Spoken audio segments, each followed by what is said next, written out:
Yes, people, welcome back to Albert J TV. Smiling like a Cheshire cat. 24 hours later on, England 2, Denmark 1. Match review time.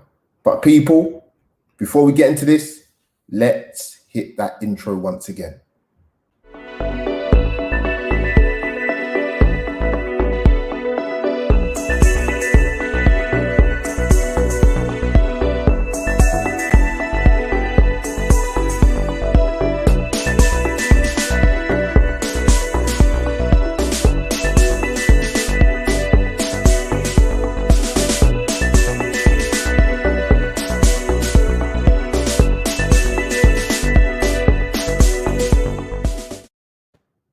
Yes, people, welcome back to Albert J TV. Yes, it is me on my lonesome. Souls has not been kidnapped. Family emergencies, family comes first. Hopefully, my special guest Gav Max should join me, but I know he's a busy man and he has his own channel to run. So, people, for the first time in a very, very, very long time, you have yours truly on his own. Big up to people in the chat already if you're there. Big up, G. Thanks for subscribing, bro. Yeah, let's go. What a night. I'm still in a bit of a daze, if I'm being honest with you guys, man. I did the live watch along with RJ Wills and Guna Souls, my co-host, and we said it sort of just when the game ended, England won 2-1, and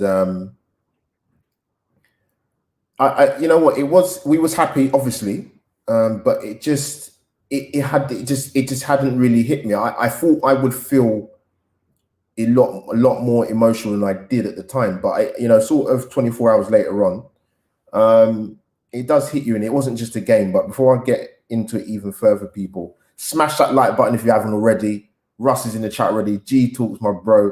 Holly Agambar, even though you're Tottenham, I still love you. You're amazing. Guys, it's unbelievable, man. Irrespective of your age, generation, or demographic, whatever it is, to see this in our lifetime, it's amazing. Absolutely amazing. But people, as I always say on my channel, if you don't know what to do, you should know what to do by now.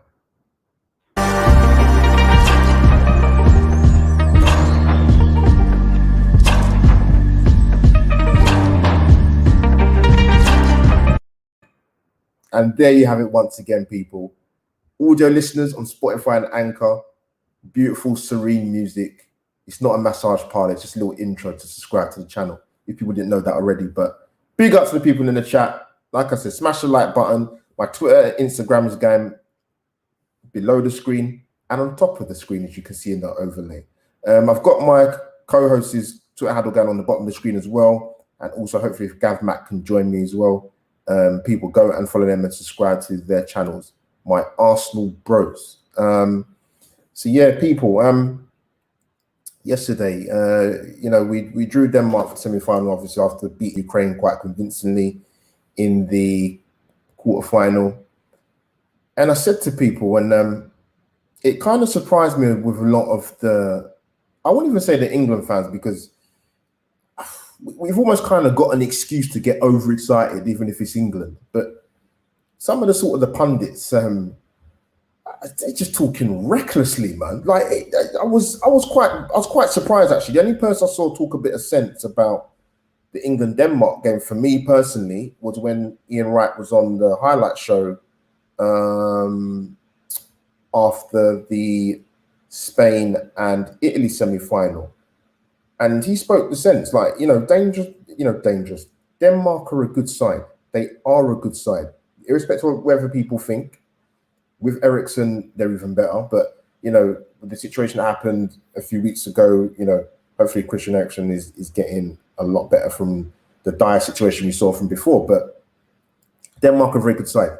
They keep the ball well. If you've watched the tournament, they were the highest goal scorers, I think, in the tournament up until the semi-finals, if I've got that correct.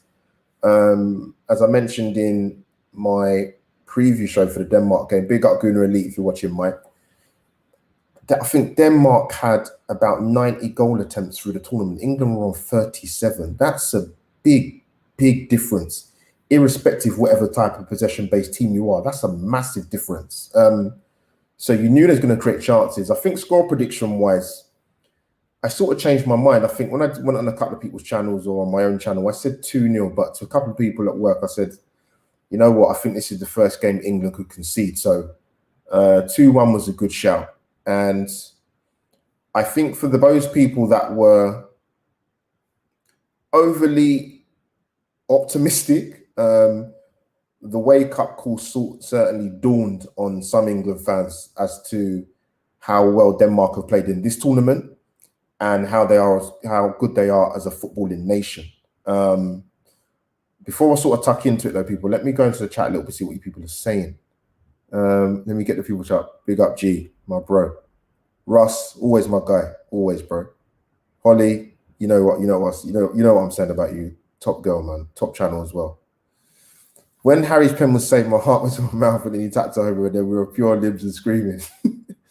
People, just to let you know, I'm just editing and putting together the best bits from my live watch along. Yeah, it was fun. Big up RJ and Guna Souls. G2, I called it a 3 lines that you came on. Tough game. England will concede, and this will go potentially extra time. We'll nick it 2-1.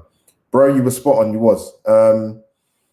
We kind of had the same kind of thought, man. If Denmark are a good side, it was gonna be the best side England played in this tournament. No disrespect to obviously the Germans, because you know they can turn it around on a day. But I knew it'd be a tough game. I didn't sort of get caught up in the crest of the wave of the optimism that some people have been quite, how can I put it nicely, quite reckless with their optimism. But hey, football fans, eh?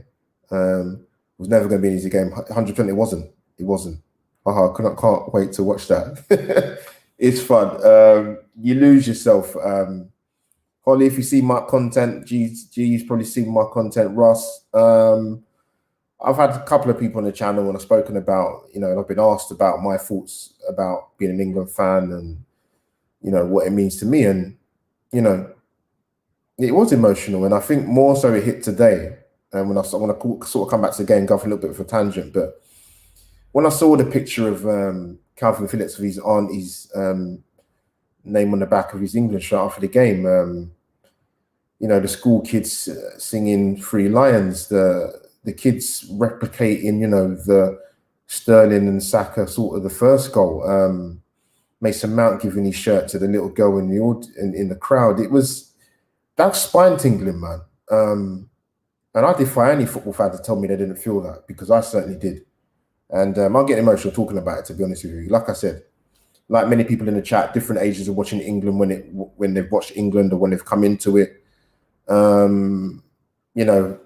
was very young at the time, but 1990 was my first memory of a World Cup for England or major tournament. Unbelievable players: John Barnes, Chrissy Waddle, you had Steve McMahon, you had Gary Lineker, obviously Peter Beardsley. Top England side, man. And then obviously there's been some poor tournaments, there's been some good ones, obviously Euro 96.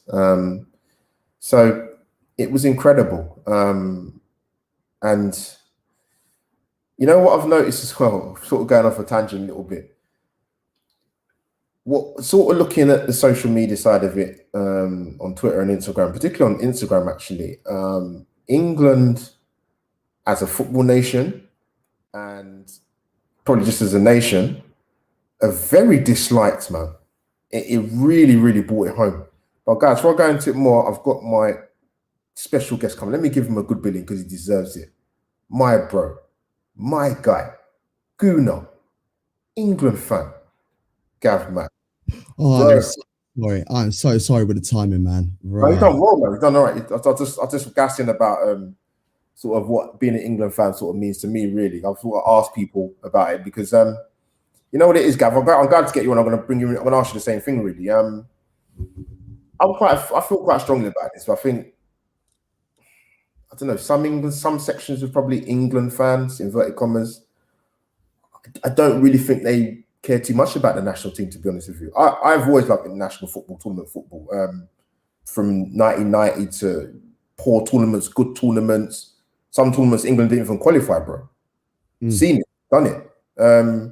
But to see this team or England team get to a final, it's unbelievable. I'm actually still in shock if I'm being honest with you. It's not sunk in. It didn't sink in yesterday. It's not sunk in today. I saw a lot of the media stuff covered today. To me, it's spine tingling, Gav, bro. Like, Mason Mount giving his shirt to the girl in the crowd, Calvin Phillips with his name on the back. How can you not feel that? It's not club or country, bro. It's you can have both. What's your feelings, mate, as a fan of England, or what do you feel? It's funny because I was listening to TalkSport this morning, and there was a Millwall fan on there, and it was like, "Come on, Declan Rice." Do you know what I mean? Because at the end of the day, you feel like, I know it must be difficult for some Millwall fans to even say the word let alone any players who play for West Ham and that. But at the end of the day, it's the country now, and we'll be sticking together and standing together in solidarity to make it happen. You know what I mean? So don't matter where you're from, no matter what your background is, no matter what your creed or colour, let's everyone should just be getting behind the boys and that. And thing is, like with international football, I heard you mention a little bit about international football. I love international football tournaments. I hate international football. I just said it on the dugout a minute ago. Like, I don't know many people that gas at like the first after the transfer deadline day in September or end of August, early September. We've got a 10-day break before we get to top flight football again around the major leagues in the world. And I don't know anyone going, "Oh yes, international break! Can't wait for England v Malta." Or like, you know what I mean? Like, I don't think anybody does that. You know what it is? Games, innit? In order to get to where we are right now. But guys, you know what it is?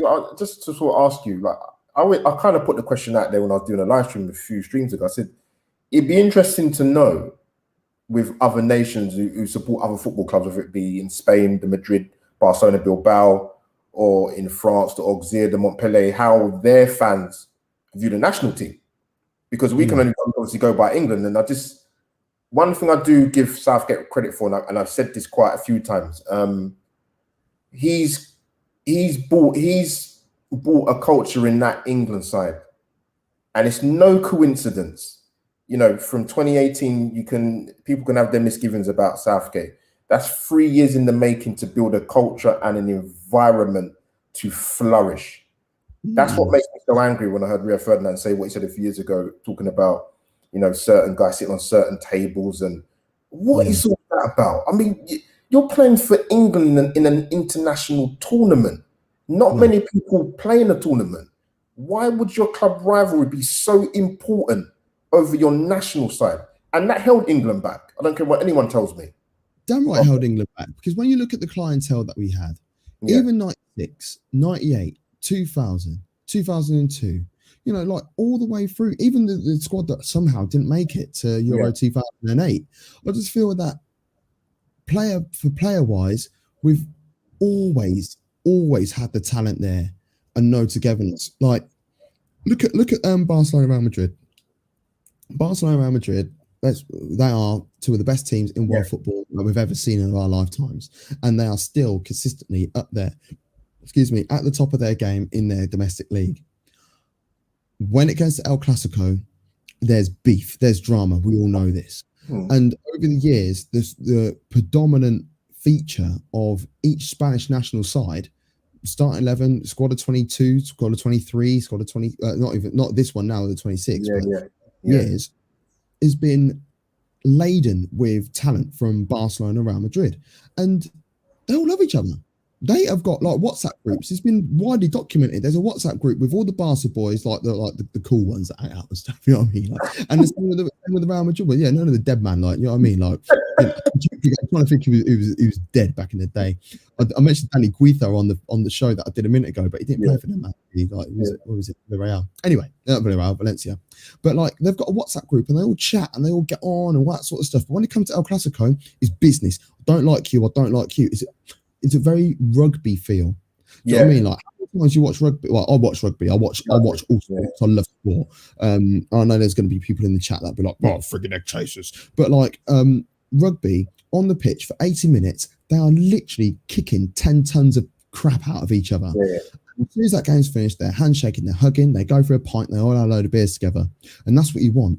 You want to like leave everything on the pitch, and you want to go for it and deal with it, and then that's how you get through, and that's what I feel that Gareth Southgate has done. He's brought a togetherness with this group that no other manager has been able to do in history. Ever. No, you're right. It's that deep. I mean, let's be honest. Like I've had since I've done this Euro 2020 content since June. England fans that have watched England for many years. We've never seen it. We never saw England beat Germany in the knockout stage. We've seen them win qualifying games in a tournament Euro 2000. They won 1-0. That was a very poor German side. But yeah, it's awful. Mehmet shoulder days, isn't it? But Mehmet was one of my favourite players, by the way, of all time. Good player, but in a poor German side, yeah. If you line on people like Carsten Janker, people remember that in the chat. but yeah, Gaz, I mean, I think people, that's what I say, tournament football's so different. Like, people talk about exciting football and penetrative football. I said that's great in theory, but it doesn't work out that easy. I mean, I could think of a handful of games, even the Italy-Austria game. Austria dug in well, man. They didn't necessarily park the bus. They made the hard work for Italy. It's difficult. I've got a lot of time for Austria anyway, because 21 of their 26 players play in the Bundesliga, and I'm a massive Bundesliga merchant, so... But yeah, Gav, people, make sure you guys subscribe to Gav channel, man. My bro, man. There's some wicked stuff on his channel. People go and do your thing, man. But yesterday's game, mate. Jesus, where do I start? So, if I get any images up on screen, guys, I'll let them put you up for audio listeners. I will clarify what's going on so that you in the picture. But any surprises with the England lineup or not really, or formation wise? Any surprises for you? The only surprise for me was that I thought he was going to go 3 at the back to try and match up with Denmark. Yeah, and, I'm trying to, right. I'm like, obviously, I'm looking at your image, but I'm just gonna, like, you can't see me, so that's fine. I can actually go off camera a little bit. Yeah, of course. That's fine. What I'm trying to do, I'm just trying to find my likely lineup that I thought it was going to be, and to be honest, I don't think it was that far off. I don't think. If I'm 100% honest of what I was going to do, and I said that this is on the first thing in the morning. The show was as well, so there was no mix or anything like that. I wasn't trying to be funny or trying to be clever. I just wanted to go out there and be like, right, this is what I think it's going to be. And where's my likely lineups? I'm trying to find a little green. Gabs, you know what the thing is? The only thing that concerned me was now I don't know. You see, I understand why Carl Walker, why Pep persists with him. I understand why Southgate persists with him, because obviously he's got experience and he's got pace. There's sometimes he absolutely drives me mad for just some of these. It's not even lapses of concentration. I don't know what goes through his head. So if you're going to play him, I personally think he did well yesterday, but I think he's better in a 3. I wouldn't want to predicted. Yeah. So my change was Mount, and Mount and Sancho coming out, and then I said Saka and Trippier coming in. Yeah. And I thought that I thought that Walker was going to join the back 3. Yeah. And then Trippier, because I'm not being funny, Mailer has been one of the best players in the tournament. So, and he's right-footed, but he can use his left, and he can drive at you. And I was just worried that I for that reason alone, I thought, Saka's going to come in, because we're Arsenal fans. We've seen Bukayo Saka do that left wing back role. We've seen him play at left back as well. So we know that he's got the defensive mindset of being able to do things. So if he's playing wide right, then he's also got it installed in his head. If you do need to come back and chip in with the defensive work, then you could do that. So I did honestly think that Saka was going to start this game, but I also put Trippier in as well, just because I thought the 3 at the back thing would work better.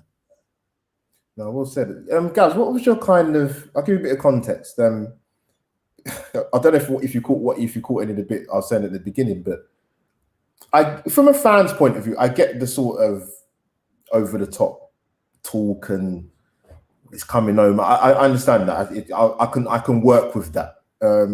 All this stuff. Some of the pundits though, bro. I just thought some of them were talking recklessly, man. I get it, you're a fan, but because when the tie got made the semi-final against Denmark, I said this don't disrespect the Danes. They're a very, very good side. Yes, and don't, it's not just a thing of being on the crest of a wave with what happened to Christian Eriksen. They're a good side. If you watch them play this tournament, they're a very good side. Defensively, they're very good. With Schmeichel and goal and Vestergaard and Christiansen who can step into midfield, and Simon Kerr's been an absolute man mountain. And like you mentioned with Baylor, the left wing back, unbelievable.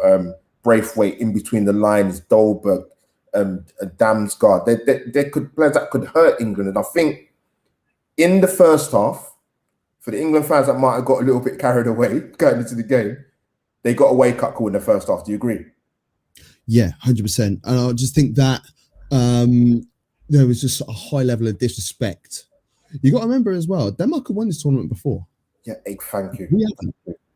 We've never won it. Yeah. 92, they won it.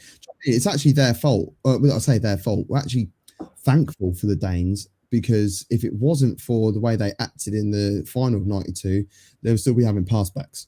Yeah. Because they killed off that game. It was horrible. It was horrible. It was a great watch. If you ever want to go back and watch that game, just watch the 2 goals. You watch the 2 goals. Don't watch the highlights. You'll be bored of the mission. But if you want to go win a tournament, that's how you do it. And they were on their holidays. They found out, what was it, 4 days before the tournament started? Yugoslavia got thrown out, didn't they? Yeah. Yugoslavia got thrown out because of political things, like the country was about to get broken up and things like that. So it was. Yeah, it was madness. They were gone. It was like, right, okay, let's round the troops together, and they were super. And they played against Germany, world champions Germany, in the final. It was just that was a fairy tale. That was a full-on fairy tale. But they've got pedigree in this competition. They have got players that play in major leagues around around Europe. Well, they have also got some future stars. Game like Damsgaard, Robert Scoff, who didn't get a chance in this competition as much as I expected him to, or as much as I wanted him to, being a Bundesliga merchant. But like Damsgaard is 20 years old, and you can tell what he's about. Not just in the game yesterday with the free kick, every game that he's featured in, and not in a bad way, but he's quite lucky that Eriksen wasn't able to situation. Yeah, 100%. Yeah, because they play in the same position. It would have been a case of you could have the last 5 minutes or something, wouldn't be able to see him shine. And I feel like we have now. And we all cuss Martin Braithwaite, let's be real. But he plays for Barcelona, for sake. He plays for Barcelona, so you can't forget. Kasper Dolberg, 4 shots on target, 3 goals. Wow. There you go. And as I said before, they're ranked 10th in the world. Yeah, it does carry some weight, because people will cuss about how the world rankings are worked out. It's up to you if you want to do that, but no offense, you're a fan, like I am, like you are, Albert, as well. And like everybody that's watching this stream, we're all just fans. We have no jurisdiction on how they work out the FIFA rankings, but if I'm honest, I think they're worked out perfectly, and it gives you an honest representation of the games that you play and the reason why you get to that level. You don't have to, if you win the World Cup, it doesn't mean you're the best team in the world at that point. Most of the time it is, but it's not always the case. Tottenham got to the European the Champions League final and lost in it. Does that mean that Tottenham were in that year the second best team in Europe? No, because Barcelona are better than them, and Real Madrid are better than them, and there's a number of teams in the Premier League that are better than them. It's a cup competition. You knock out people. What Wigan? Does that mean they are the best? They were the best team, best cup team in the whole of the UK when they won the FA Cup in 2013? No, let's not use these crappy superficial ways of believing, just like it's really like just shoddy banter as to how you get to your decision. Watch the game, understand the game, learn what's going on, and I just feel like there's a lot of non-English bias, if you want to call it that, when it comes to England being involved in certain things. So it could have been the level of disrespect that was shown towards our group. Croatia. We lost against them in the semi-final of the World Cup only 3 years ago. Yeah. You know, Scotland are ranked a hell of a lot lower than us, but that game carries weight because of the rivalry between the two nations. 100%. So world rankings are thrown completely out the window on this situation because it's the passion and the energy that is coming through. You know what I mean? And then the same with the Czech Republic game. And Czech Republic, they then end up teaching the Dutch a lesson. Yeah. So you have to take things on face value, but you learn those things on face value based on the history that you have had in lead up to that point. So that is why, like for instance, Belgium are ranked so high in the world. That's why we're ranked so high in the world. We're fourth in the world, I believe. Yeah, I think so. Yeah, and we have a right to be there because since Gareth Southgate's taken over, what was it 3 defeats, 5 defeats? He's not lost in 4 years in all competitions. Yeah, he's doing something right. Yeah, exactly. So he's doing something right, and it's working at the moment. And it's difficult not to get carried away, but you have to take things on face value as they are. Yeah, it is difficult. No, I will say that. When you say that, you end up sounding like a pessimist, though, don't you? It's like, no, I'm not being a pessimist, being an honest realist. You're not. And you're right about Denmark in 92. People, if you remember, not the most exciting football, but Greece 2004. Yeah, they've done a job on a lot of teams in that tournament. But yeah, guys, the first half, I think for England to go in at 1-1 about 6 minutes before they went in was crucial. Because the first half, I don't know how you saw it, obviously nerves are going to be there. I understand that it's a very, very important game, but very, very sloppy. Rice and Phillips were getting pulled all over the place. They was getting bypassed too easy. The defense was getting pulled all over the place. What were England doing so wrong, or was it Denmark just playing well? Was it a combination of both? I'm trying to work out what England were doing wrong as such, and I don't know whether the nerves may have got to him a little bit. I think it's a terrible decision to give a free kick for it in the first place. It wasn't a free kick. No, you're right. Free kick. I'll just look at the way the referees have been in this tournament so far and how you want to say lenient, but I like to say strong. Really strong refereeing that has been throughout the whole tournament. And then there was so many soft, weird, dodgy calls in this game, both sides.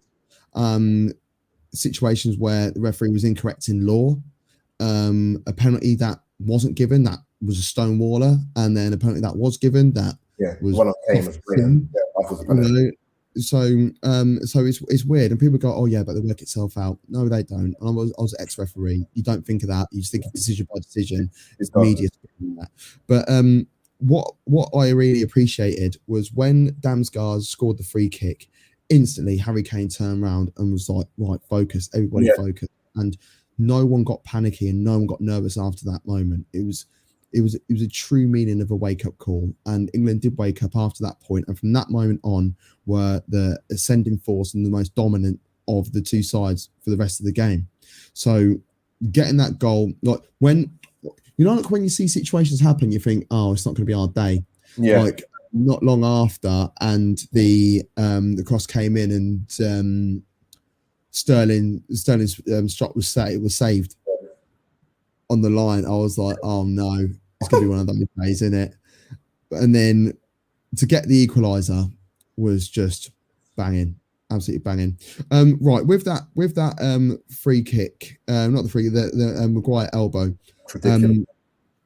I don't like it, but I fully understand why it got given. And it's not like it hasn't happened already in this tournament.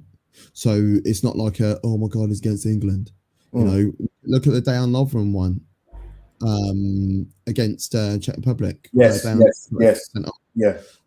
For me, once again, I don't understand what it's going. For me, that should have just been a free kick as far as I'm concerned, because he's got his eyes on the ball the whole time and he's won the ball. Same with Maguire yesterday, but his arm has caught his face. So I understand the reasoning behind it. And to be fair, with the Patrick Schick one, the Lovren on Schick, Schick was bleeding. Like, that, if for common sense refereeing, it's actually a really easy red card to give. Yeah. It's just not very nice on the fans' perspective. And like, yeah, the giving a yellow card for Maguire I thought was a little bit harsh, but I fully understand why it was given. No, I hear you. But yeah, England sort of going at 1-1. Like I said, massive to get the goal before half time. It just, yeah, there was just, you're right, it probably was nerves. I don't think there's any sort of really massive inquest that needs to go on. That's probably what it was, for the sloppiness from a number of players in that first half. Just basic, simple controlling of the football, passing from A to B, not Stevie G Hollywood passes, as I like to call it, the simple passes. I thought the one positive aspect, and it's not being biased because he bloody deserves his place in that squad and in the team, is Bukayo Saka, because the two main opportunities that happened in that game, he was involved.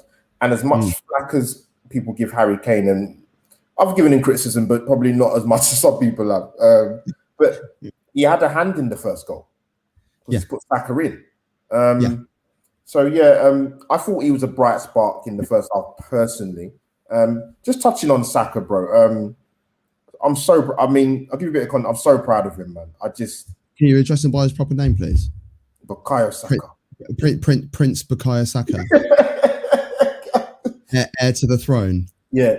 Gav, if you see my content, right, this is what sort of, I won't say wound me up, but what annoyed me was sections. I like to use the keyword sections of the fan are moaning, oh, Saka needs a rest, and I hope he doesn't get injured. And I was thinking to myself, what are these people talking about? Like, Gav, we've seen many tournaments of England, right, where Arsenal have had either lack of representation or no representation for England. I'm not talking about bench warming. I'm talking about being a focal point and being in the team. We have a star boy, our guy in Saka, who, listen, who wants to see our player get injured when he goes to a major tournament? Come on, let's be real. No one wants to see any of their players get injured in any major tournament. Bro, I couldn't understand it. I'm like, what are these men talking about? I think it's because we've had such a bad time in the last couple of years. We haven't been the Arsenal that a lot of old, and we want. I think it's a case of we want to have our best players playing 38 games next season. Well, I fully understand that, but I'm sorry. In this situation here, at this stage, this is England now, and I know Liverpool are going through the same sort of thing at the moment. Liverpool fans are going, "Why does Mo Salah want to go to play the Olympics? It's a crap tournament to play football in." I'm sorry. Mo Salah has been requested by his country to represent them on the biggest stage in world sport. Liverpool fans are, oh yeah, but it's going to get burnt up. Do you know what I mean? I'm just going to go to African Cup of Nations as well. Yeah, he's going to go to African Cup of Nations as well because he's going to represent his country. Yeah. Like, you may not like international football. You may love it. You may not like international football, but at the end of the day, because you like it, it doesn't mean that Mo Salah doesn't like it, or Bukayo Saka doesn't like it, or Harry Kane doesn't like it. It doesn't freaking matter, does it? Yeah. This guy. Yeah, I'm so proud of him. You know what? I'll say it now for me, and I think not many people disagree with it. If this guy starts on Sunday, it made me emotional. 100%. I think I'll cry. Yeah, he's been. I just think, you know what? From that point, like I said to you, sort of with this last section, in terms of the ways people just moaning and carrying on, look at the way this guy has performed. And let me tell you something. Let me get you back on screen, guys, man. Because I'm gonna put the petrol. You're gonna put the match on there. Now, for some of these football fans out there, right, of other clubs, for once in your life, whether you're in your early 20s, preferably. No hints. Or your late 30s. Well, however old you are. I'm not quite there yet. No, not you. Generally speaking. So people out there listening, just humble yourself a little bit. Take the rose-tinted banter, chat, smack talk, big talk chest. Look at football logically. This puts some respect on Bukayo Saka's name. Because he's not only been doing it for Arsenal, Gareth Southgate, who we hammer, some to levels of degrees for some people. Who's giving these guys an opportunity?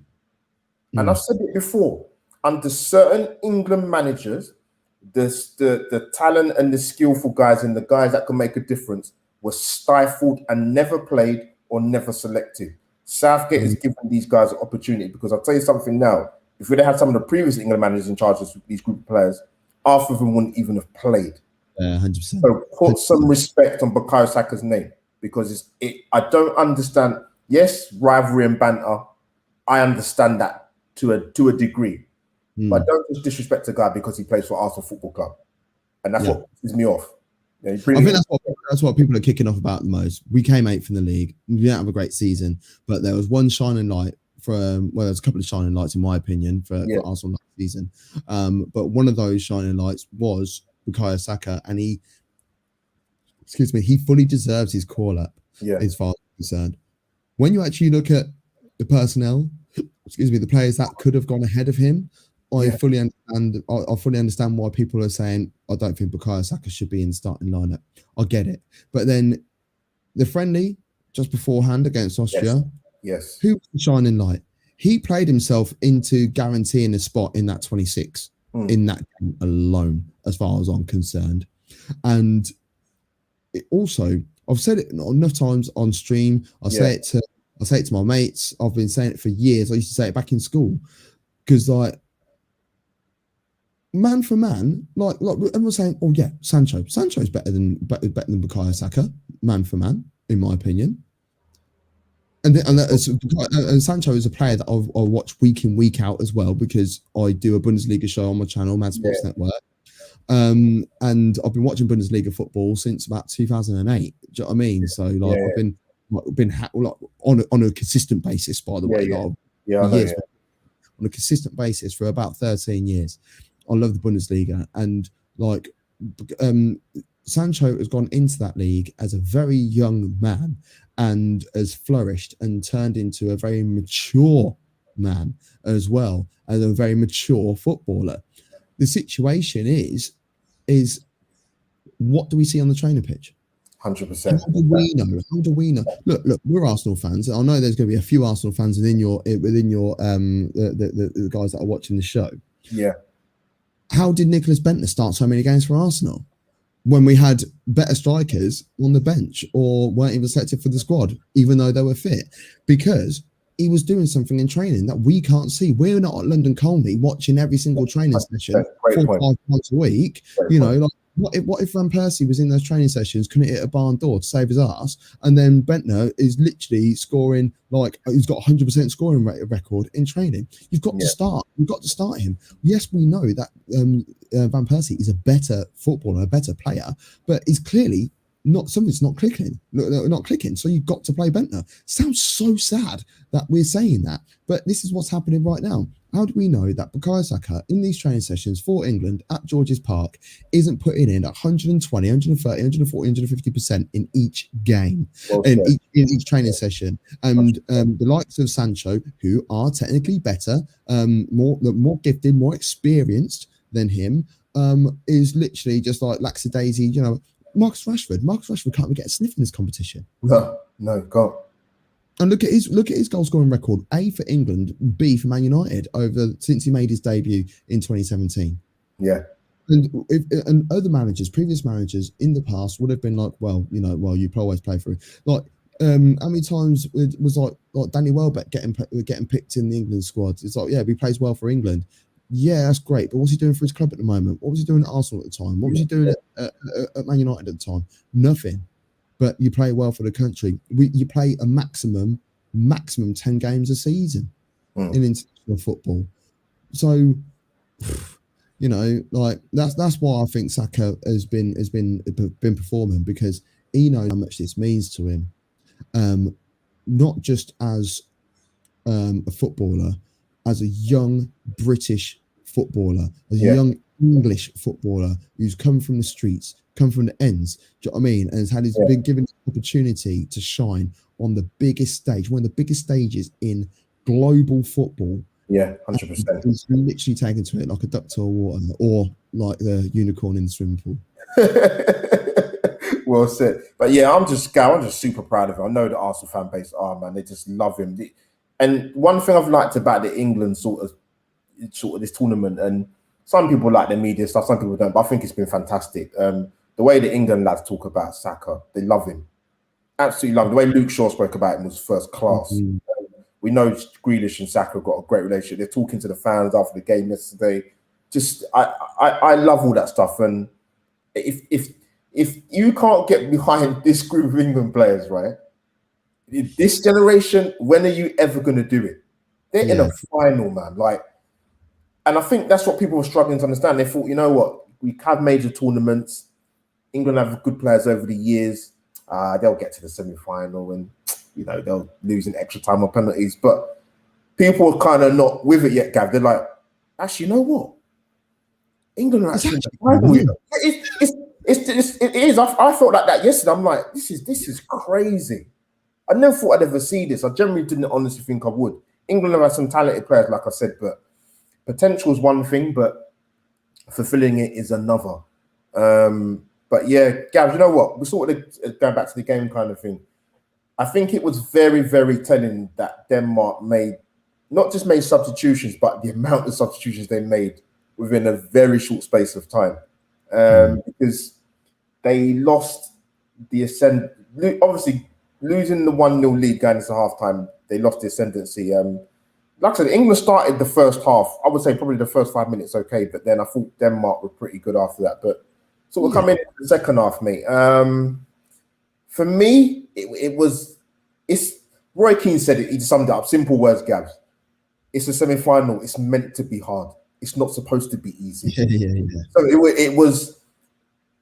the game. The way the game was going, I kind of expect it to be tight anyway, and I kind of saw that in the second half. I thought Phillips and Rice, I don't know how you felt. I thought they didn't start particularly very well. I thought they were very shaky, actually.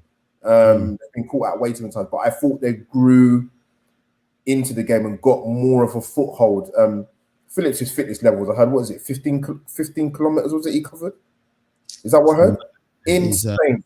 I knew he was a fit lad, but Jesus Christ, that is serious covering. But they grew more into the game as well as Denmark tiring. Saka, I thought, was solid. I thought Maguire was a colossus. But Gav, I'm going to bring you in, bro. Sort of loaded question, but talk about the second half and to talk about this guy. I you know what? He divides a lot of opinions sometimes. I'm going to speak for myself because I'm not going to speak for other England fans or football fans or whatever. But he's incredibly frustrating, Raheem Sterling, when he gets into the final third. But one thing I will give this guy credit for, his movement is first class. You'll very rarely see this guy get caught offside. His movement is exceptional. People, Gav, talk about leadership, right? I'm going to bring it back to Arsenal because I want to sort of get this in because I like to maybe stir a little bit. Was it you on? It was you on the stream when we did it with Ant. Yeah, I think so. Yeah. Picking off about captains and stuff. Yeah, and people bang on about certain leadership at our football club, Gabs, right? Yeah. Let me tell you something. This boy Sterling, particularly in extra time, was world class. And yes, I did say world class. I thought he was exceptional. Absolutely brilliant. So, yeah, Gavs, leadership, to me, that's leadership there. That is leadership. You know what? I've just been on the dugout, as I said before, and we were talking like because people kept on sending super chats and going, "Oh yeah, what are you saying? What are you saying? Harry Kane does he deserve the Ballon d'Or?" Well, Harry Kane's not even been the best England player. No, let alone the best player. And Harry Kane, I'm sorry, like he can score a couple more in this final, and I still wouldn't put him down as the best player. I would upgrade him to second best player for me, like ahead of Maguire. Unless it's a clean sheet and he's made some, like I think Harry Maguire has been up there, but Raheem Sterling, I'm the first person to put my hands up and apologise as well. Yeah. Excuse me, because literally about 2 minutes before we scored the opener against Croatia. Yeah. I was like, No, was it Croatia we played? It was Croatia we played in the First group game, yeah, he scored. Yeah, Croatia. Yeah, I was thinking, I'm sorry, man, he ain't really doing much for me because I'm looking at it more in an attacking point of view. I'm not even thinking about the work defensively that he's putting in because I'm thinking, right, this is the formation, this is how we're playing. You're meant to be up there. What are you doing back there? You know, and I'm annoyed at myself for someone who cuts into football so much and analyzes football to the level that I do, that I didn't sit there and appreciate. I think I've been able to do it for everybody else, but when it comes to England, I've been looking at it in a different way. You know what I mean? And like, he ends up scoring, and I'm just like, well, is what it is, isn't it? You know what I mean? And then in the Czech Republic game, I was like, scored again. Okay. Yeah. But then, like in games after, I've been like, maybe we should look at changing the shape. We need to bring Grealish on, and what we're gonna have to do, we're gonna have to bring him off. We're gonna have to bring him off. I don't necessarily want to bring him off. He's not had a terrible game, he's had a great game. And then next thing you know, just turn it on again. I'm like, I think in the Germany game, apart from the shot that he had in the first half, attacking wise, I don't think he did anything that made me want to go, oh yeah, Raheem Sterling. But then you look at all the work that he was doing defensively and the link up building, it's like we would be absolutely shagged without him, wouldn't we? That's right. Yeah, this is what I mean. This is what I mean about the appreciation. You don't really appreciate all the work he's doing in because we're expecting him to be in the final third and not getting things moving around at there and trying to create some goals. So yeah, he was phenomenal yesterday. Him, Maguire.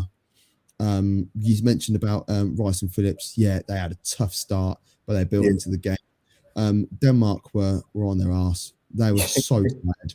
They were so tight, and I did feel for them because they have worked tirelessly. That Russia game to ensure their path into the last stages of this competition was what I felt like.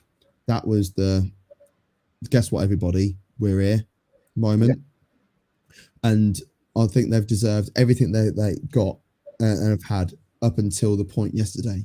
And you know what, if Denmark were to have won the game yesterday, obviously I'll be disappointed, but at the same time I'll be like, you know what, and that has got nothing to do with the Christian Eriksen thing, by the way. It's all to do with what performances we have seen put in. Dolberg been a boss. Damsgaard, like the only issue with Damsgaard is that he's only been featuring for like an hour. He can't last that little bit longer. That concern me a little bit because he's only 20 years old. I'm expecting energy to last a little bit longer. But do you remember Recoba back in the day? Yes, Uruguay. Yes. Yeah. He's the same sort of thing. He would literally bang him on for an hour. He couldn't last anything for more than an hour. And it's just they're the type that sometimes you just get players like that. But yeah, as soon as they took Dolberg and Damsgaard off, I knew that there was no way we were going to win that game. Yeah. No way, because the Yusuf Poulsen is a decent. He's hit and miss. Yeah. He's not going to score you 20, 30 goals a season, but he'll get involved in all that link-up play and get things moving in the final third. He's very good at doing that.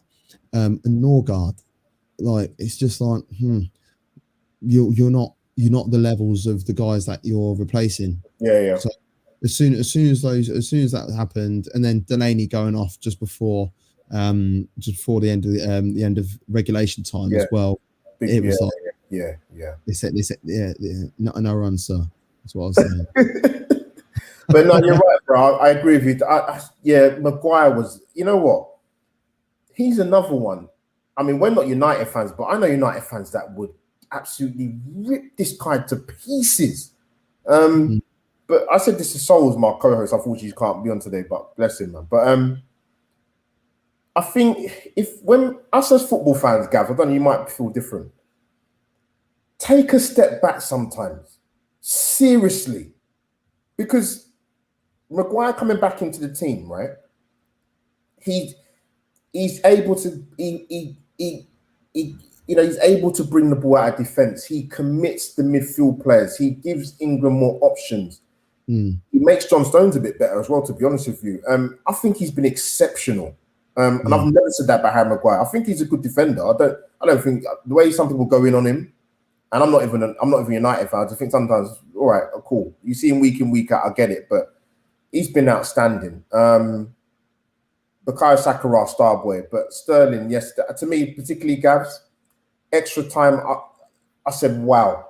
You know, I know Denmark are a bit tired, but he made some of the runs he made. You know what? Fair play to the kid, man. But yeah, what did you sort of loaded question again, mate? What did you make of the penalty decision? And also, I'm glad, the penalty decision firstly, but also when England kept that ball for a good 2.5, 3 minutes, if that had been any other nation, right, they'd be waxing lyrical. And I think that speaks volumes about England, mate. Like, I don't think I've never seen England team do that. They've probably never been in that position to do that, but they kept the ball exceptionally well. That was unbelievable. I've never seen that before. So yeah, what did you make of that? The penalty and that, yeah, sorry. Yeah, not in an English show. We've seen that type of level of control. No, never. That's what we're going to need. We're going to have to be able to play like that against Italy in the final. Wow. Because that's how Spain play, and that's how they played. And what could Italy do? What a brilliant game of football that was, by the way, Italy-Spain. But then, like, Italy have been renowned for using their midfield three, whether they play Verratti, Barella, and Jorginho, or whether Verratti's off the pitch and they bring on Pessina, or they bring on Telly. Yeah, they've literally got talent everywhere in the middle of the park, but they weren't able to play because of Spain controlling the ball and passing it around. Yeah. Is it possible for England to play like that anyway, and in general? Because we saw at the end when the Danish players were on their feet, they're knackered, but then are you able to knock the ball around like that and feel comfortable doing that? And if we could, then it's a different story altogether. But in regards to the penalty, I am like, as a referee, I would not as a referee, knowing that I have got assistance there.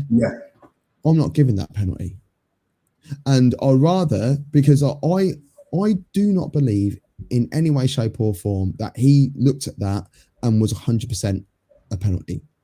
Because even if, and this is with any, not just penalties, this is with decisions in general. If you are 99% sure that something is something, you've got an element of doubt. And as soon as you've got an element of doubt, you are not convinced that it is something. So don't give it. And you know what though? Sorry, I'm going to come back to you guys. Sorry, bro. The one thing I would say, he was in a very good position to see that. So, would you take that into consideration or not really? No, because of what we saw in the first half, in the second half, sorry, where he's given a free kick against Kane. Yeah. Where he was in an excellent position for that as well.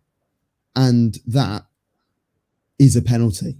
That was odd that he I mean, I get why he gave it when I watched the replay, but I'm like, but what did you wait that long for then?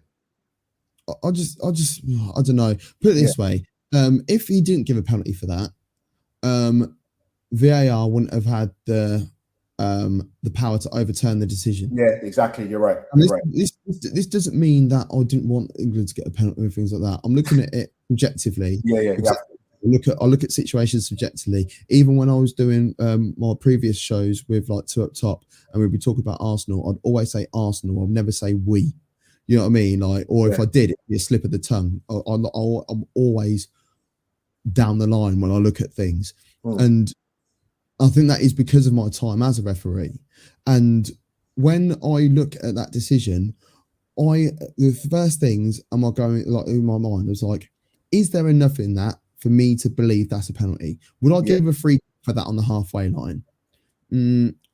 I'll probably give a free kick for that on the halfway line if the temperature of the game has risen, or we need to slow the game down. And when you get into that point where it's like, right, I'm just going to kill everything to get the game back into my full control as a referee. So therefore, I know that once decisions are made after that, I've got all these players in my pocket. Do you see what I mean? And like, if there's elements of doubt with certain things, like when it pings on the goal line, it goes out, and everyone's going, "Oh, it's a corner ref. Oh, it's a goal kick ref." Just give a goal kick because it's safety.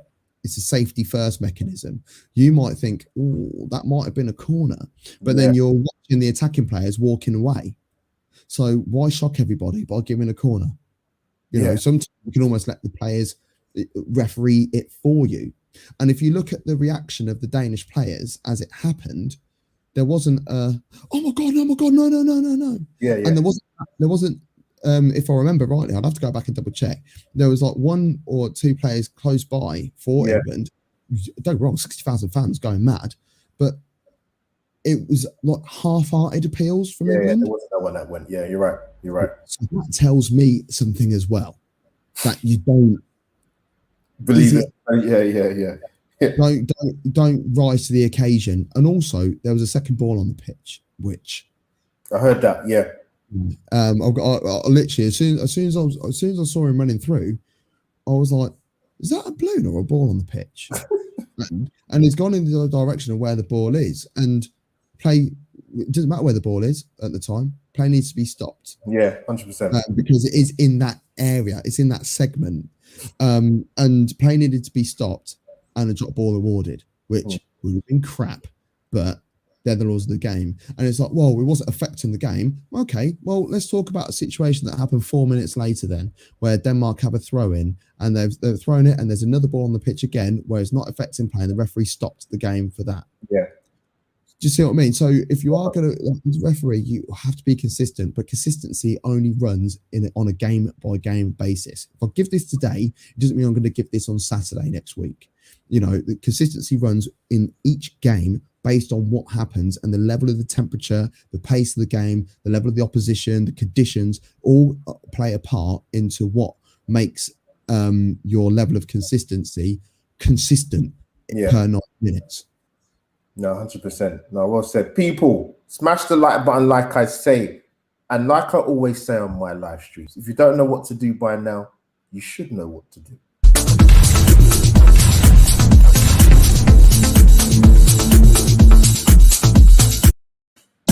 There you have it once again, people. Smash that like button like I said. Is there anyone in this stream watching this right now who hasn't subscribed to your channel? And if they have, you never know, Gav. You never know, bro. Just click the button. It's underneath you. Just click it. Yeah, Gav, you know what? You just made me... what did you make of the... You know what? People criticize Gareth Southgate, right? That was a call I didn't see coming with taking off Grealish. I didn't expect it to be him, but end of the day, it's smart because Jack Grealish isn't a player retention player. Yes. Like a ball retention player, is he? So in a situation where you are only leading by a goal and there's only a few minutes to go and you need to tie it up, like Harry Kane could come deep and win the ball and retain the ball. You know, so why take Harry Kane off? That'd be silly. Yeah. Who else would you take off? You wouldn't take off Sterling. No, because he can play with the ball and use the ball in the final third. And he brought on Foden after Grealish, didn't he? Yes. Yeah. Foden came on in extra time. Yes. So Foden once again is another player who his ball retention is better further up the field. Yeah. But Grealish, yes, he can he could go on and win a free kick or something further up the field. But he's someone who I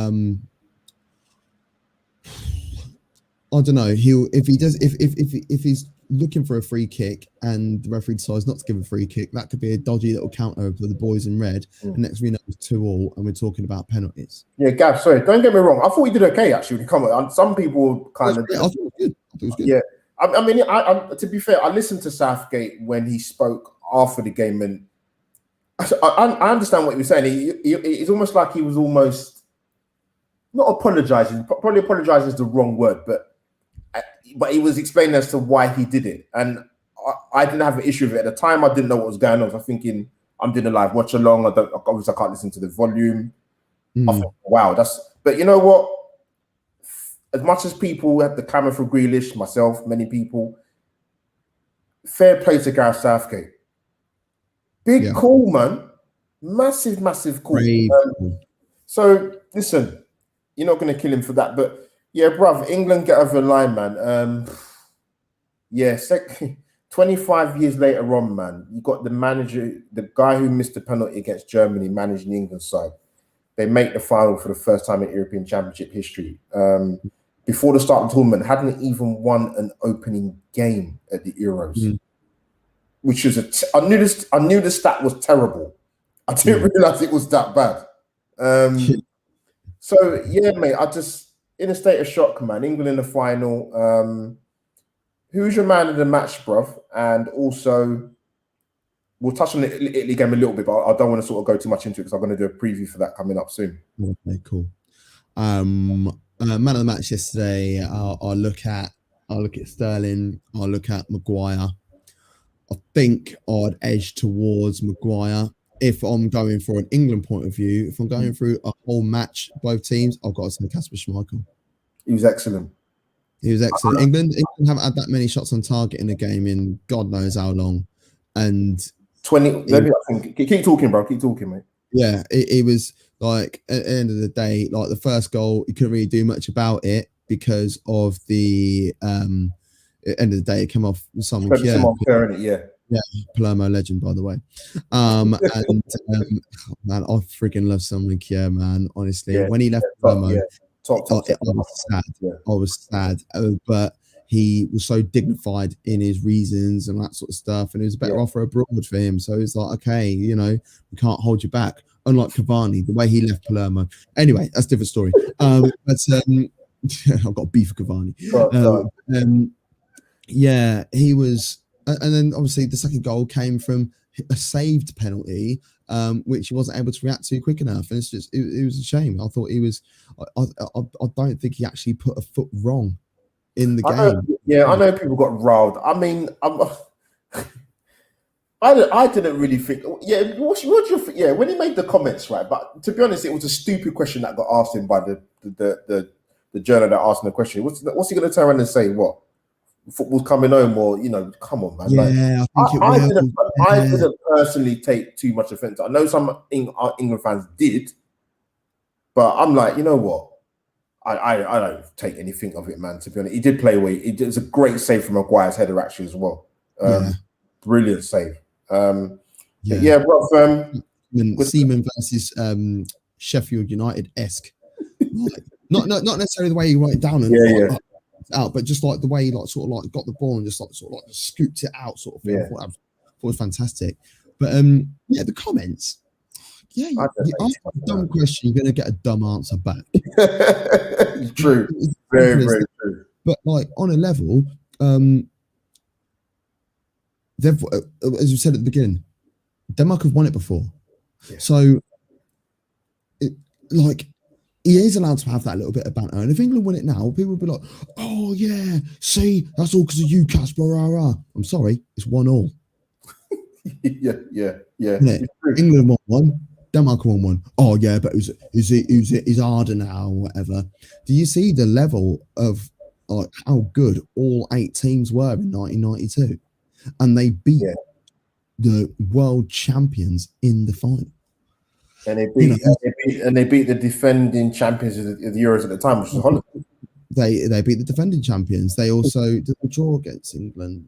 France won England. It was England drew their first 2 games and lost to Sweden in the last group game, didn't they? Yes, that's right. Yeah, France and someone else. But yeah, so it weren't. It was very difficult for them to do it, and they had no training. They had no. They had no preparation. Yeah, England have been preparing for this for years. You know what I mean? It's true, man. It's true. It is true. So, but no, I just feel that, as I said before, answer a dumb question, get a dumb answer. But I don't feel like it's a situation of biting him on the arse, because if he dropped a few clangers or something, then you could feel like, world class yesterday. And I'll tell you what it was, mate. We said it on the MAD Sports Network stream this morning. That why do we never talk about Kasper Schmeichel when we talk about top goalkeepers? His name never gets mentioned. It's a good conversation to have, man. It is. 100% agree. He's brilliant. He's a great leader. No, well said, man. Guys, get your virtual goodbyes and virtual hugs in the chat because we're going to wrap up very soon. But Gavs, man, I definitely love having you on, bruv, man. Love it. I know, appreciate it, man. Like as soon as you said, like, look, as soon as you said about coming on, you know I'm going to make time. And much love, man. Sorry by delaying you by an hour and 10 minutes. No way, it actually helped me and Souls out sort of doing a couple of 8 o'clock streams and just getting home from work and giving that extra hour. It does make a difference, man. Absolutely. But now, Gavs, I look at the tournament, how it's gone.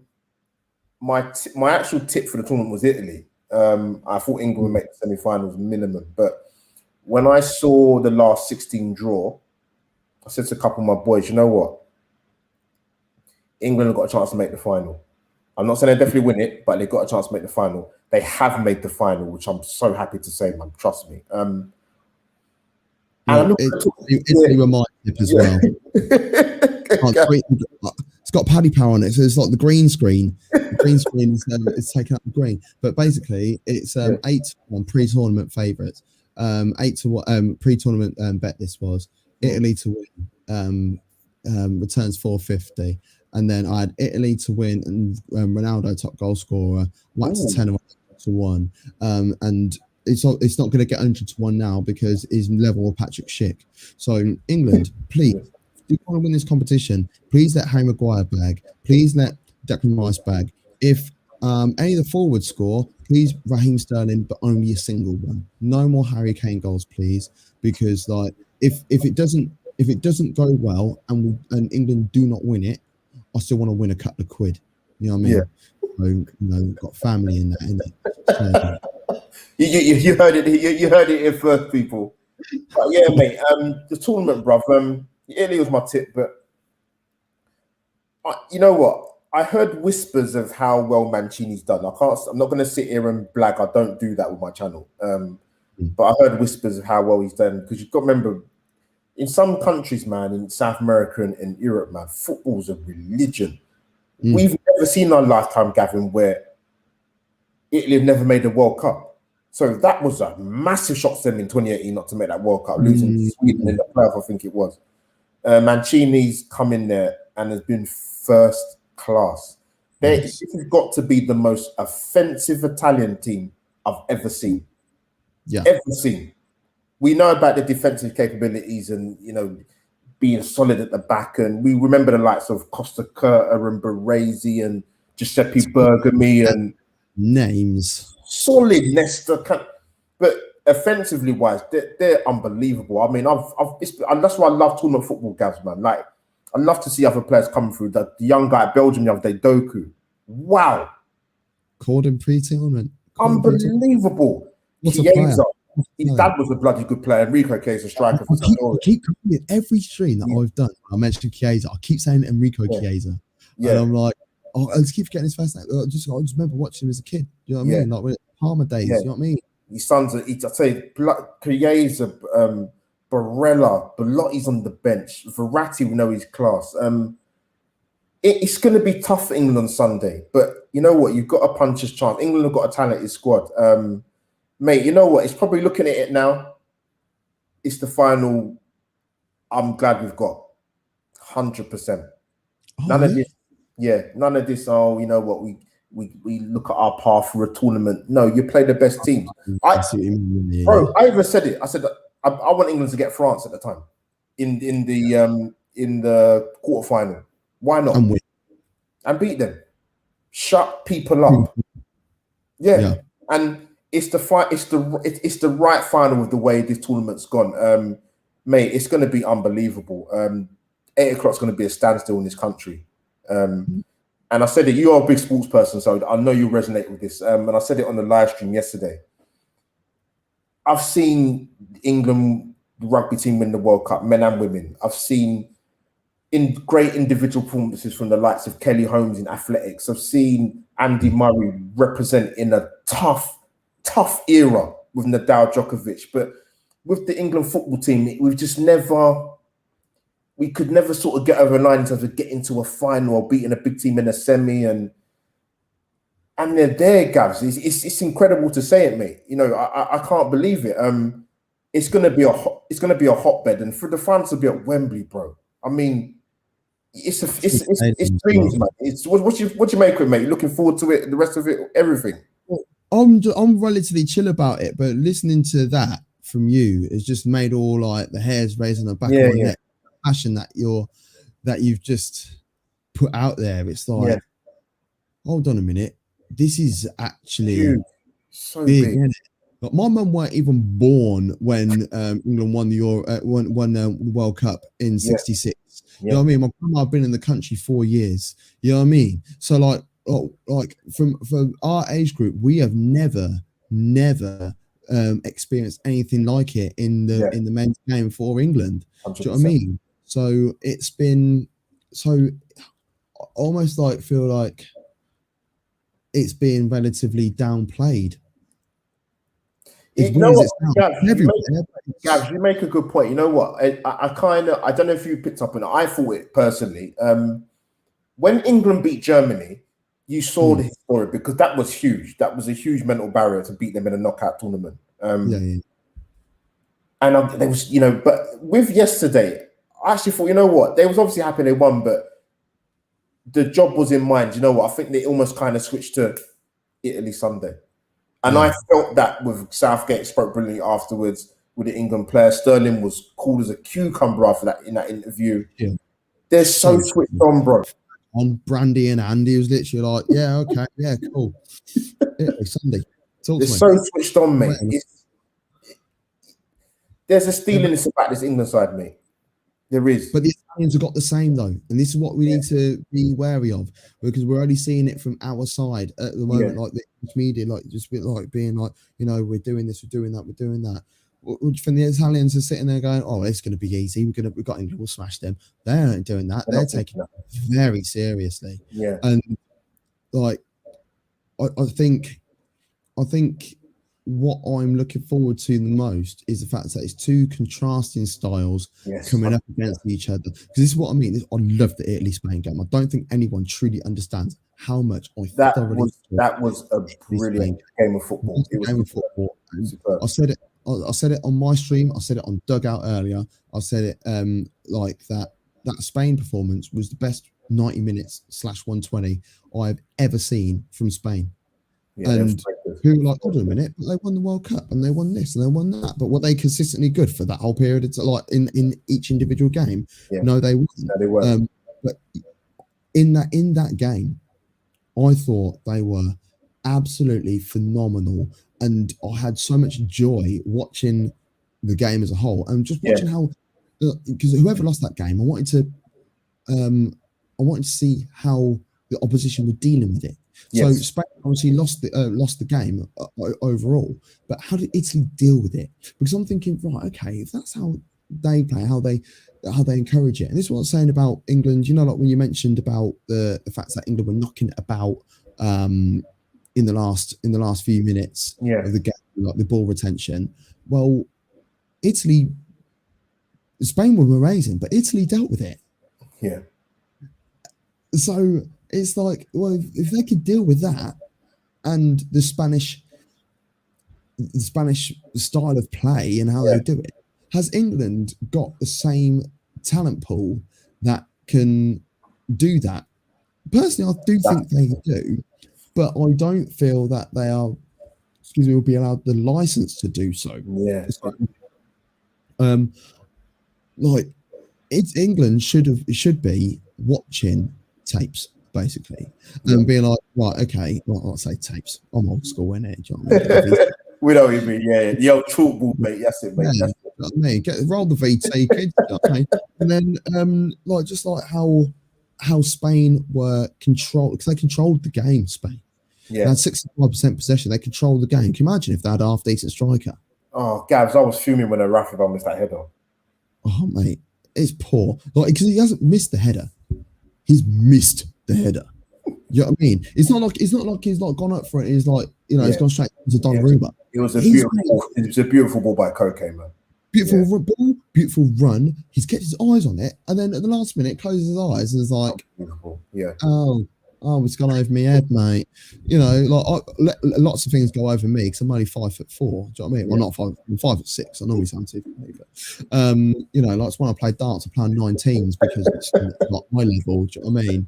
But yeah, that ball was just lofting in brilliantly for him. If they had a decent striker, so England should be looking at the way Spain did things. They should be looking at how to combat their midfield, because their midfield has controlled every single game so far, Italy, apart from the Spain game. Yeah. So you need to get at their midfield, push them out wide, push the ball onto Emerson, who isn't Spinazzola in any way. No, definitely not. Push the ball onto him, make him work for it, make him wonder what's going on. You know, play a high line, get on Chiellini and Bonucci, who are both world class, but they're both 84 years old. So you need to use that pace and the exuberance and the youth on those two players, on those two, yes, legendary defenders, but with that quickness, are they going to be able to handle it? Because anytime Spain started playing quick, they had to turn and face their goal and start running back. Saka and Sterling have to start. And then, but then maybe do we look at a more industrial midfield and play Rice, Phillips, and Henderson? You know, and I think Gavs. I'm not no football coach, but I personally wouldn't go forward at the back against this Italian side. I think they got. I wouldn't either, and I think the reason why is because they'll only have a main man through the middle, and England's defence will be able to snuff out a single man. Yeah, I feel that, and they're like doubling up, like having like Walker as a right wing back, as a right sided centre back, and then Trippier or James at right back. Why not start Reece James, by the way, in this game, because he's just won a Champions League. You know, it's not like he hasn't got the experience of big game mentality and things like that. And then Saka, oh my God, Emerson wouldn't even get a touch on the ball. You know what? I do you know what? So Southgate, he's showing mad faith in a lot of these young boys. I hope Saka gets a nod on Sunday. It'd be amazing for him. I'm just pleased for him. Amazing young boy, man. But Gavs, we're going to wrap up, brother. I want to thank you for coming on, mate. Amazing guest, man. Always love. Always love. Appreciate it. People, go and subscribe to my bro, Gav. Gav, where can they find you, bro? Tell them, bro. Yeah, Mad Sports Network. I ain't got my hat in here. I had a fresh trim the other day in it. I'm not wearing my hat. So, wearing my hat on every single stream apart from today. Yeah, Mad Sports Network, MAD Sports Network. Literally, you put it into Google, our name comes up first. We cover a hell of a lot of sports. On the football side, we cover the Bundesliga, the MLS show. We actually got an MLS show tonight at midnight. So make sure you check that out. I've been messing around with some cool stuff on OBS, so trying to make that work and make those dreams work. We also cover the Championship as well, and we also have a show called Mac and Devo Do, where myself and Devo take your club. And big up Devo, man. We take your club and then we talk about your club. You give you your moment to talk about your club. Sorry, Albert, we've already done an Arsenal one, and it was the first. we might do another. I've had a nice break from Arsenal. It's been enjoyable, but I've loved this series. Yeah, exactly. Bun Arsenal. And then other sports we cover. We cover wrestling, MMA, boxing, darts, and there's another sport that I've completely forgotten about. But yeah, just check us out. Mad Sports Network. Yeah, people, you heard it there from my bro, man. Go and check him out. Like I say, don't even think about it. Go and subscribe, people. Just do it. As we have it here. His Twitter handle is going along the bottom of the screen, and you see it on the screen as well in his box. As your host, Albert JTV, smash that like button, subscribe to the channel. Still get my head around it. England are in a final. Sunday will be locked down. It will be madness. Pubs will be full to the brim. Prime time TV. Let me say it once again. European Championship final, England versus Italy this Sunday, 8 o'clock. People, smash the like button like I said. That is me, Albert JTV, over and out. England are in the final.